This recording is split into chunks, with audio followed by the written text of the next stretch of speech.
Bismillahirrahmanirrahim. Assalamualaikum warahmatullahi wabarakatuh. Kami mahasiswa dari Sekolah Tinggi Ilmu Ekonomi Bandung. Video ini dibuat untuk menyelesaikan tugas kelompok di mata kuliah Manajemen Keuangan dengan dosen pengampu Ibu Esri Rohmani Nawanti. Kami dari kelompok 4 yang terdiri dari 5 anggota yang masing-masing bekerja sama dalam memenuhi tugas ini. Sebelum itu, izin perkenalan diri, saya Ajhar Jainuddin Malik dengan NPM 101200068 dan teman-teman saya. Perkenalkan, saya Hafiz Fauzan Ardana dengan NPM 101200084. Halo teman-teman semua, nama saya Ria Nur Fitri, saya dari kelas C4 Manajemen dengan NPM 101200082. Assalamualaikum warahmatullahi wabarakatuh. Perkenalkan, nama saya Taufik Nugraha dengan NPM 101200085. Perkenalkan, nama saya Koordinor Aini dengan NPM 101200091. Kami dari kelompok 4 akan mempresentasikan mengenai time value of money atau nilai waktu dari uang. Di sini saya akan menjelaskan bagian pertama dari time value of money. Time value of money atau nilai waktu dari uang merupakan suatu konsep finansial yang menyatakan bahwa nilai uang sekarang lebih berharga dibandingkan dengan nilai uang dengan jumlah yang sama di masa mendatang karena potensi kapasitas penghasilan uang tersebut. Secara prinsip, nilai waktu dari uang ini berbasis pada adanya potensi pendapatan uang tersebut untuk menghasilkan bunga apabila diinvestasikan. Sebaliknya, ada pula risiko kehilangan dalam jumlah tertentu karena penurunan nilai mata uang akibat inflasi atau kegagalan investasi. Dari konsep time value of money ini, orang lebih senang menerima uang di waktu sekarang daripada menerimanya dengan jumlah yang sama 1 tahun yang akan datang. Sebab uang yang dimiliki sekarang berpotensi untuk menghasilkan. Contohnya, uang 100.000 di tahun 1999 dapat digunakan untuk membeli lebih banyak barang dibandingkan 20 tahun kemudian, yakni pada tahun 2019. Intinya, uang 100.000 jauh lebih berharga atau bernilai di tahun 1999 daripada tahun 2019. Uang berpotensi mengalami pertumbuhan nilai apabila diinvestasikan selama periode tertentu. Sebab itu, investor rasional lebih suka menerima uang hari ini daripada di masa depan untuk jumlah uang yang sama. Uang dapat menghasilkan bunga majemuk, sehingga lebih berharga di masa kini daripada di masa depan. Seperti yang diketahui bersama, berkurangnya nilai uang di masa depan terjadi karena adanya faktor inflasi atau kenaikan biaya dan berkurangnya nilai sebuah mata uang. Lebih jauh, bahwa Balok dalam Syafi'i Antonio memberi pandangan tentang nilai barang itu sendiri. Menurutnya ada 3 alasan yang membuat nilai barang itu di waktu yang akan mendatang berkurang, yaitu yang pertama, keuntungan di masa mendatang diragukan karena ketidakpastian peristiwa serta kehidupan manusia yang akan datang. Sedangkan keuntungan saat ini sudah sangat jelas dan pasti. 2. Kepuasan terhadap kehendak atau keinginan masa kini lebih bernilai bagi manusia jika dibandingkan kepuasan pada waktu yang akan datang. 3. Barang-barang di waktu sekarang lebih berguna dan dibutuhkan dibandingkan dengan barang-barang pada waktu yang mendatang. Manfaat nilai waktu atas uang. Manfaat time value of money bagi perusahaan adalah membantu untuk menghitung dan menyusun anggaran. Sebab itu perusahaan membutuhkan informasi finansial terkait dengan nilai waktu dari uang agar bisa menganalisis apakah ekspansi perusahaan atau inovasi produk yang akan dilakukan dapat memberikan keuntungan atau tidak. Nah, di video kali ini aku bakal bahas tentang time value of money atau nilai waktu dari uang. Nah, teman-teman semua, ada nih manfaat dari time value of money ini.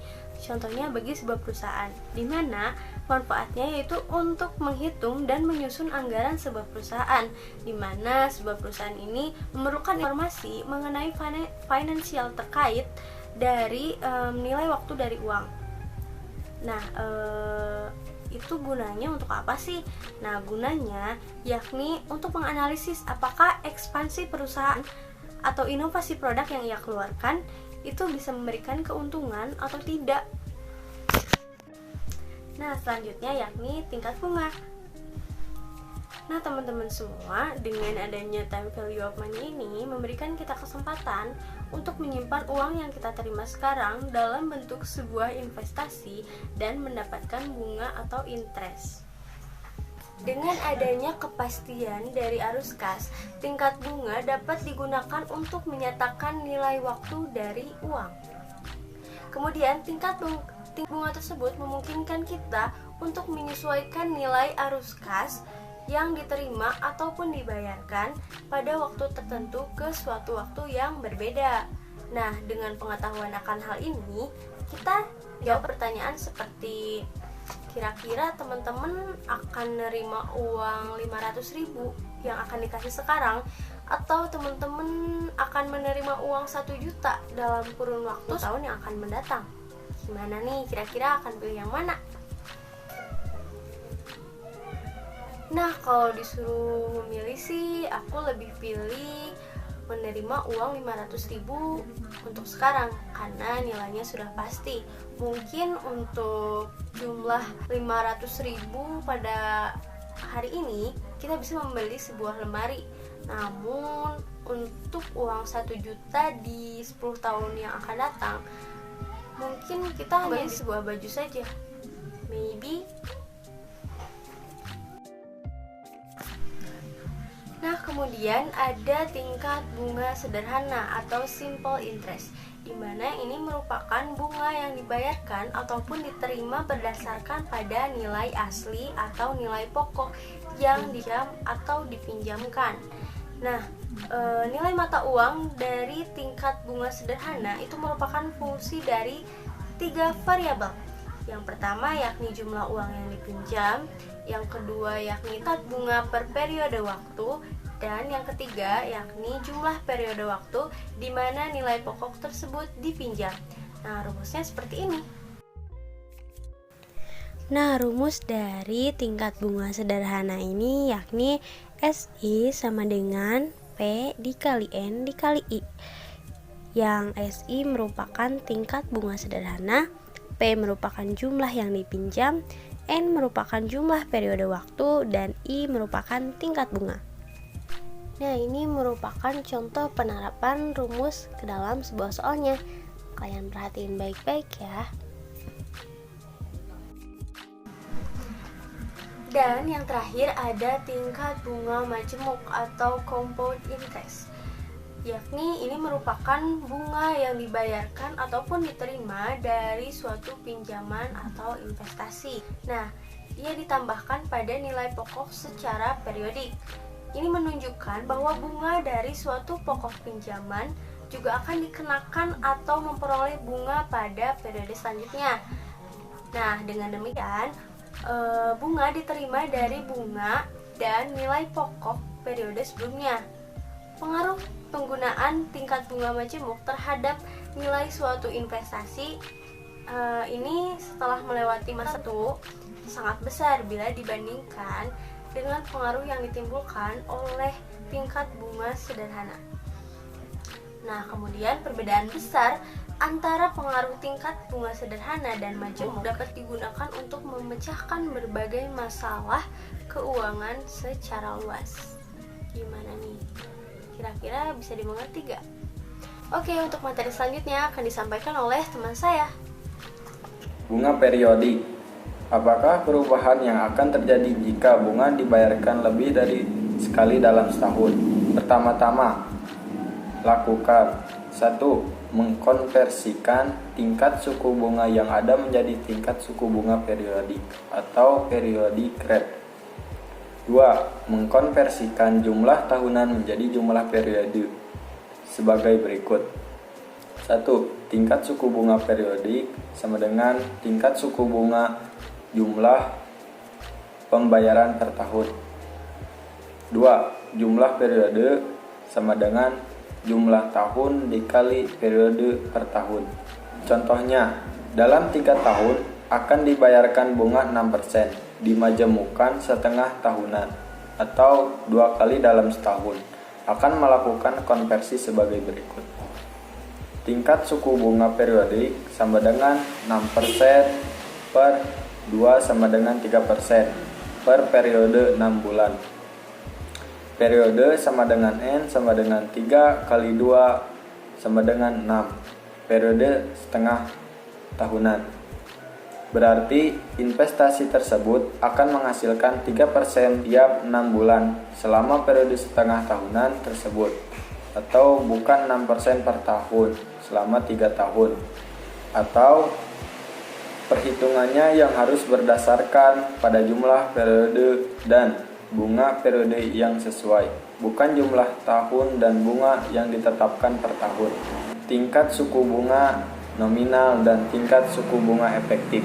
Untuk membandingkan investasi dengan periode bunga majemuk yang berbeda-beda, harus menetapkan suatu dasar yang sama terlebih dahulu, yaitu membedakan tingkat suku bunga nominal dan efektif tahunan. Tingkat suku bunga nominal atau nominal rate disebut juga persentase suku bunga tahunan, annual percentage rate (APR), merupakan tingkat suku bunga yang tertera atau tercatat. Adalah tingkat suku bunga yang dipakai oleh bank, perusahaan kartu kredit, penyedia kredit, pendidikan, dealer mobil, dan lainnya yang akan dikenakan pada pinjaman. Ini juga merupakan bunga yang dibayarkan bank atas deposito. Perhatikan bahwa jika ada 2 bank menawarkan kredit pinjaman dengan tingkat bunga APR yang sama tetapi pembayarannya harus dilakukan pada periode yang berbeda-beda, maka belum tentu kedua bank tersebut memberikan tingkat suku bunga yang sama. Artinya, salah satu sebenarnya dapat membebankan jauh lebih banyak daripada yang lainnya. Jadi, untuk membandingkannya harus menggunakan tingkat suku bunga efektif. Sebelumnya saya berterima kasih kepada teman-teman saya yang sudah menjelaskan materi tentang time value of money ini. Di sini saya akan melanjutkan penjelasan materi tersebut, yaitu saya akan menjelaskan tentang tingkat suku bunga efektif atau tingkat suku bunga ekuivalen tahunan.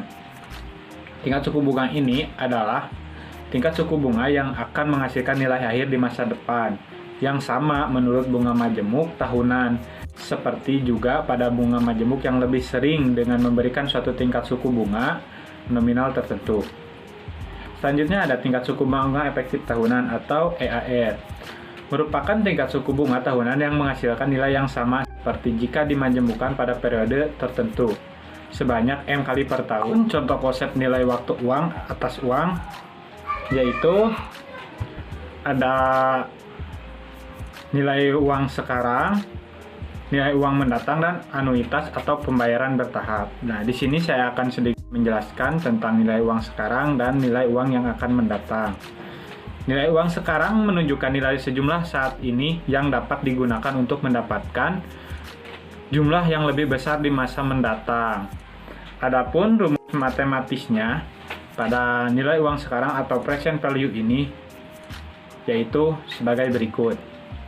Lihat di sini ada rumus matematis dan contoh soalnya. Di sini saya akan menjelaskannya, yaitu rumusnya PP sama dengan EP per atau dibagi dalam kurung 1 ditambah IN. PP itu apa? PP itu adalah percent value, EP adalah future value atau nilai akan datang pada tahun ke N. Itu interest atau tingkat suku bunga, dan N adalah jumlah tahun. Contoh soalnya adalah Tuan X ingin menabung dengan proyeksi mendapatkan uang sebanyak 10 juta rupiah dalam 2 tahun ke depan. Jika tingkat suku bunga adalah sebesar 10%, maka perhitungan uang yang harus ditabung Tuan X saat ini adalah sebagai berikut. Nah, di sini present value-nya belum diketahui ya, tapi future value-nya udah diketahui yaitu 10 juta. Karena kenapa 10 juta disebut future value? Karena kan nilai yang akan mendatang. Jadi Tuan X itu ingin mendapatkan 10 juta rupiah dalam kurun 2 tahun. Nah, future value-nya adalah 10 juta dibagi dalam kurung 1, interest-nya 10%, jadi 0,10 dikali 2 tahun. Sini 10 juta dibagi 1,21. 1,21 itu dari mana? Dari 1 ditambah 0,10 dikali 2. Jadi 1,21. Nah, di sini jadi jumlahnya yaitu 8.264.463 rupiah. Jadi kesimpulan dari soal tersebut yaitu jika Tuan X ingin mendapatkan uang 10 juta dalam kurun waktu 2 tahun, Tuan X harus menabung pada saat ini senilai 8.264.163 rupiah. Nah, selanjutnya saya akan menjelaskan tentang nilai uang akan datang atau future value.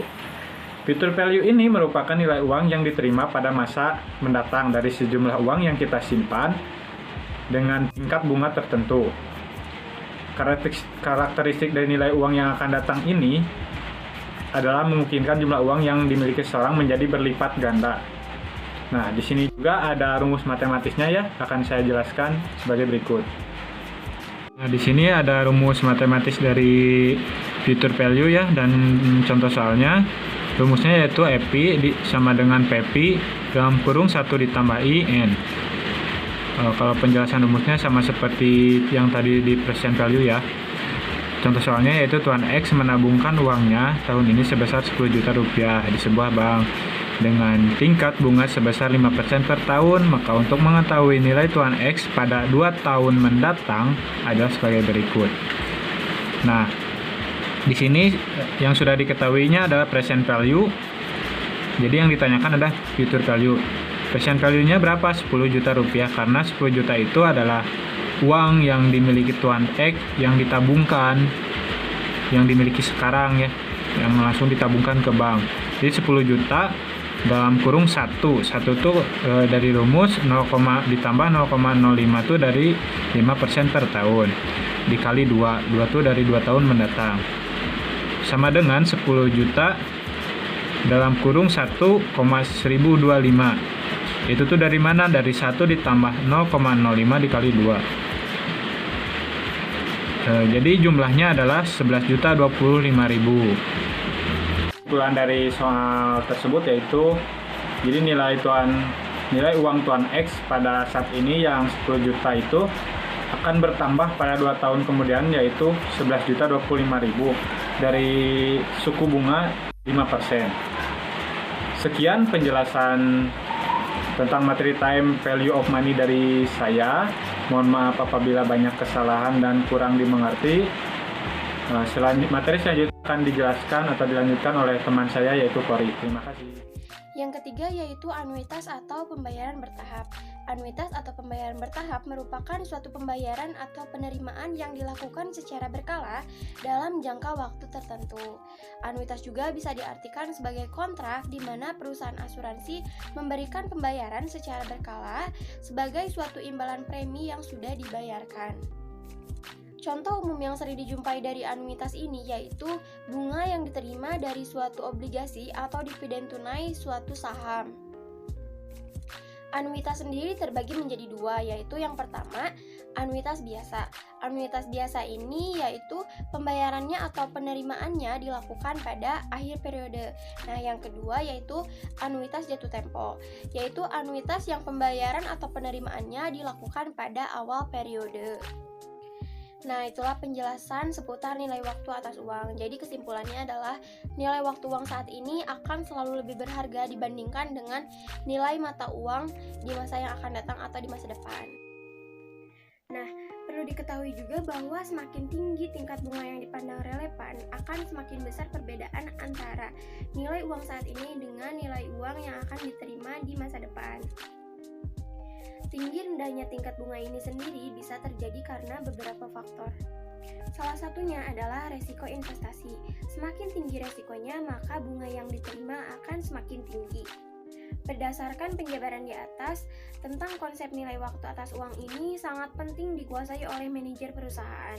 Hal ini penting karena seringkali analisis keuangan dilakukan dengan prinsip-prinsip akuntansi, mengabaikan konsep waktu ini. Apalagi bagi sebuah perusahaan yang mengelola keuangan sangat besar, kesalahan strategi akan sangat berdampak bagi keberlangsungan perusahaan tersebut. Sekian dari kami, mohon maaf apabila ada kesalahan dan kekurangan yang disampaikan karena kami sedang dalam proses pembelajaran. Wabillahi taufiq wal hidayah. Wassalamualaikum warahmatullahi wabarakatuh.